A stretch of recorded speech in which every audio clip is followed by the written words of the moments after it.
Corona को लेकर वज़ीर-ए-आज़म मोदी ने की कुल जमाती मीटिंग के बाद वज़ीर-ए-आज़म ने कहा मुल्क और साइंसदान खुद एतमादी से लबरेज हैं, अगले कुछ हफ्तों में कोरोना वैक्सीन तैयार।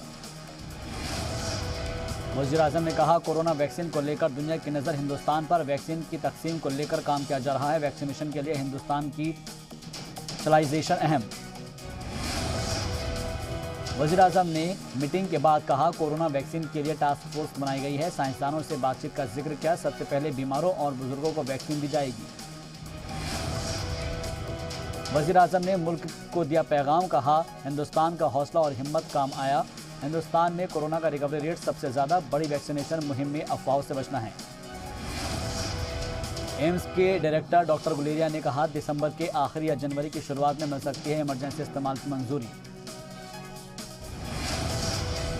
पूरे मुल्क में गुज़िश्ता 24 घंटे में कोरोना के 36,595 नए मामले आए सामने, इस दौरान 540 मरीजों की मौत, 42,916 मरीज हुए शफायाब। हैदराबाद में पेपर बैलेट खुलते ही बड़ा उलटफेर, बीजेपी की सीट हुई कम, तेजी से बढ़ रही है टीआरएस, ओवैसी की एमआईएम की सीट में भी इजाफा। जीएचएमसी में दूसरे नंबर पर पहुंची ओवैसी की पार्टी, एएमआईएम अभी 28 सीटों पर आगे, ओवैसी के अकेले पर टिकी सभी की निगाहें। हैदराबाद में इस बार वोटिंग बैलेट पेपर से हुई, लिहाजा नतीजे आने में हो जाएगी देर शाम। हैदराबाद में काउंटिंग के लिए बनाए गए हैं 30 सेंटर। जम्मू में पनाह गुज़ीरों के तौर पर पाकिस्तान से आए लोगों ने डीडीसी इंतखाबात की वोटिंग की, वोट डालने के बाद मनाया जश्न। जम्मू कश्मीर में डीडीसी उम्मीदवार को मारी गोली, अनंतनाग में वोटिंग के दौरान उम्मीदवार को मारी गोली, जख्मी उम्मीदवार को अस्पताल में कराया गया दाखिल। किसान और हुकूमत के बीच 7.25 घंटे तक कल चली चौथे दौर की बातचीत, 5 दिसंबर को फिर से दोपहर 2 बजे से होगी मीटिंग। चौथे दौर की बातचीत में कृषि कानून को वापस लेने पर बाजिद हैं किसान, लेकिन हुकूमत ने कानून में तरमीम की दी है तजवीज़। एमएसपी के सवाल पर वजीर ज़राअत नरेंद्र सिंह तोमर का किसानों को जवाब, कहा हमने ना तो एमएसपी को ख़त्म किया है और ना ही बदलाव किया है। किसान एहतजाजी तहरीक में शामिल 100 छोटे बड़े गैर किसानी तंजीमों पर बीजेपी लीडर सुशील मोदी ने उठाए सवाल, कहा बैरून मुल्क फंडिंग से चलने वाली तंजीम मुल्क के लिए खतरा। दिल्ली सिख गुरुद्वारा मैनेजमेंट कमेटी के मेंबर जगदीप संधू ने कंगना रनौत को भेजा नोटिस, कंगना पर ट्वीट कर किसानों को टारगेट करने का इल्जाम। आज मुल्क मना रहा है यौम बहरिया, वजीर दिफा राजनाथ सिंह ने नेवी का वीडियो जारी कर दी मुबारकबाद, कहा हमारी पानी के हदूद महफूज।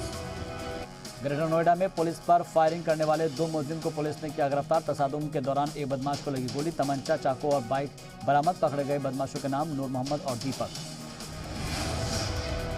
बर्बाद हुआ दुनिया का सबसे ताकतवर टेलीस्कोप, मंगल को एंटीना गिरने से ऑब्जर्वेटरी ने काम करना किया बंद, एंटीना के जरिए एलियन समेत कई मौजू पर दुनिया को मिलती थी जानकारी। बांदा के जमालपुर में बस और ऑटो के दरमियान जोरदार टक्कर, हादसे में 6 लोगों की मौत, 4 की हालत नाजुक। आरबीआई ने सूद की शरहों में नहीं की कोई तब्दीली, लेकिन तीसरी और चौथी तिमाही में तरक्की शरह के लिए जताया मुस्बत अंदाजा, महंगाई को लेकर अभी भी फिक्र बरकरार। आईपीएल में शामिल हो सकती है 2 नई टीमें, 24 दिसंबर को बीसीसीआई की सालाना मीटिंग में होगा फैसला।